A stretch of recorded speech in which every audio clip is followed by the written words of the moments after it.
Hola. ¿Cómo estás? Te damos la bienvenida a esta nueva presentación, Elementos y herramientas de análisis de conflictos. En esta oportunidad, conoceremos las herramientas para el análisis de diversas situaciones conflictivas que se puedan presentar en el desarrollo de nuestras funciones. Sin más preámbulos, comencemos con el desarrollo del tema. Ahora bien, ¿para qué sirve el análisis del conflicto? Sirve para ampliar la propia visión, comprender mejor la situación, y evaluar mejor las posibilidades de acción. Resulta más fácil fijar las prioridades, reconocer los riesgos, y evitar los errores a través de un análisis del conflicto, ya que también se pueden pronosticar tendencias y prever aliados potenciales. Ahora, veamos los alcances y limitaciones de las herramientas de análisis. Detallamos en este cuadro estos aspectos. Alcances. No se necesita mucho tiempo para aplicarlas. Permiten identificar elementos para diseñar una estrategia de acción. Se las puede aplicar en diferentes momentos del conflicto. Su resultado es una construcción colectiva. Su utilización posibilita el intercambio de percepciones al interior del grupo. Permiten identificar ventanas de oportunidades para la transformación constructiva.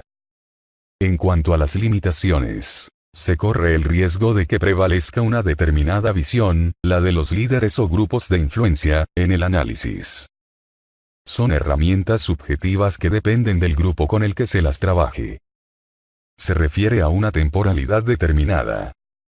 Tienen un alcance más limitado cuando la aplicación es individual, porque aumenta el riesgo de la parcialidad. Ahora, realiza la siguiente actividad.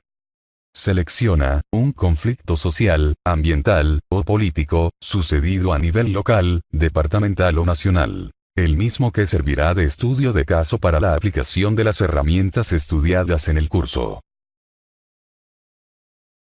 Ahora sí, veamos las herramientas para el análisis de conflictos. Para ello vamos a tomar en cuenta el elemento de análisis y el objetivo. Pues bien, para determinar el contexto del conflicto, el objetivo es identificar un periodo de tiempo y visualizar las etapas y ciclos de intensidad creciente y decreciente del conflicto. Y utilizaremos la herramienta, el perfil básico del conflicto, y las fases del conflicto, intensidad y duración.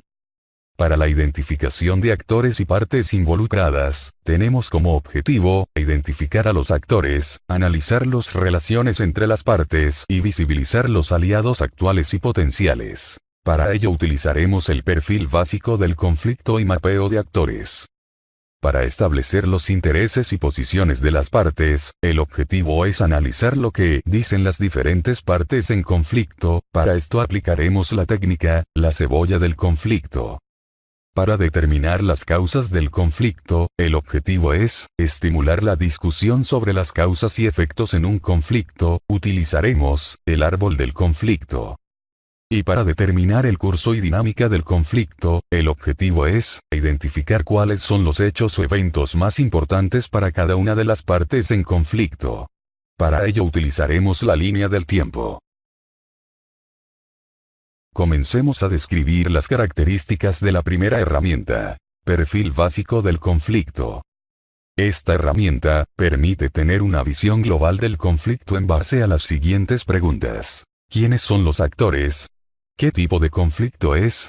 ¿En qué fase del conflicto nos encontramos? ¿En qué zona sucede? ¿Y qué resultado se tiene? Se la utiliza en la primera fase del análisis y sirve además para hacer el seguimiento del conflicto. Pues bien, en cualquier conflicto, el primer paso del análisis consiste en identificar a los actores. Estos pueden ser primarios. Son las partes en conflicto, con visiones e intereses contrapuestos. Y secundarios, son los que se incorporan al conflicto, apoyando a alguna de las partes en conflicto. El siguiente paso es establecer el tipo de conflicto. Hay una variedad de acuerdo a la temática en controversia entre las partes. Los más comunes son sociales, económicos y ambientales.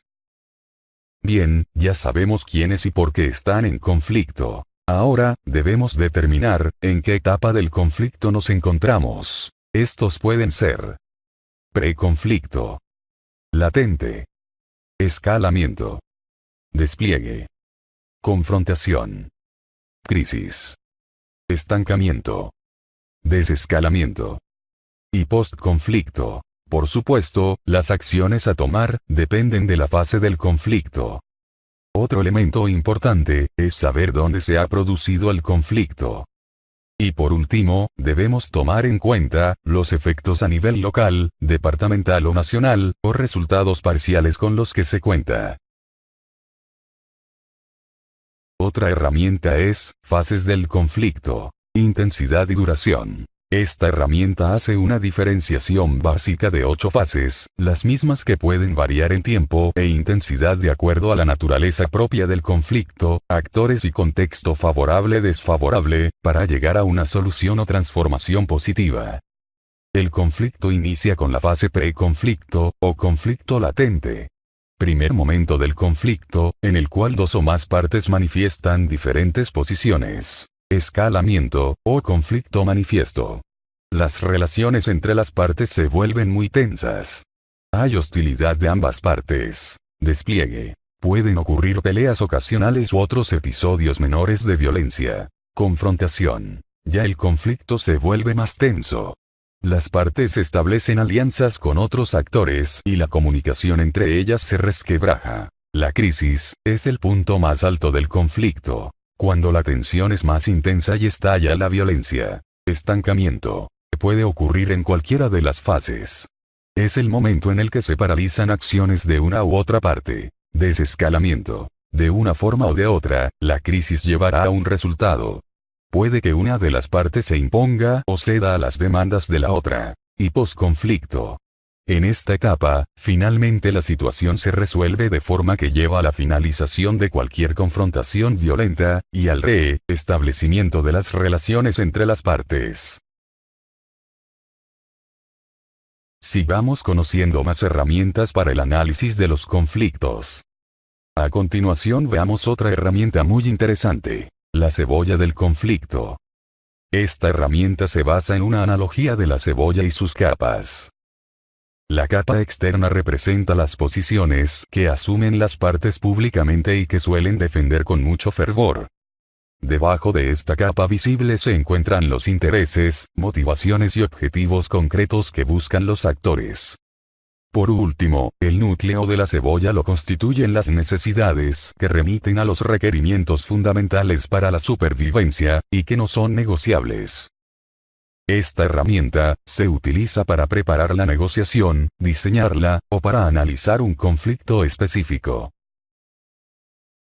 El mapeo de actores. El mapeo es una herramienta que se utiliza para representar en forma gráfica la relación de poder de una parte con la otra, y la posición que ocupa respecto al conflicto. También toma en cuenta grupos vinculados con las partes o grupos que influyen sobre ellas. De este modo, es posible visualizar las relaciones de poder, las alianzas, terceros neutrales, y las potenciales oportunidades de ejercer alguna influencia. Es importante incluir en el mapa a la organización involucrada, y sus relaciones con los diferentes actores. El mapeo concentra mucha información, ya que los vínculos y niveles de relación entre las partes están representados con símbolos. Además, nos permite identificar las relaciones positivas y negativas de los actores, definir los roles de los actores, desarrollar puntos de entrada de un escenario en el que se quiere intervenir. A continuación veamos el árbol de problemas. Es una herramienta gráfica. Se utiliza la imagen de un árbol para seleccionar aspectos clave de los conflictos. Las raíces representan las causas. El tronco representa el problema clave, y las ramas representan los efectos. Esta herramienta nos permite estimular la discusión sobre las causas y efectos de un conflicto, y ayudar a grupos a ponerse de acuerdo sobre el problema central. Línea de tiempo. Es una herramienta que ayuda a reconstruir la historia del conflicto. Se utiliza para identificar los hechos o eventos más importantes para cada una de las partes en conflicto. La línea del tiempo se construye identificando el año base. Documentando los eventos más importantes del conflicto. Discutir las diferentes visiones y percepciones sobre los hechos más importantes del conflicto. Hay que aclarar, que no es un relato completo de todos los sucesos, ni una investigación policial.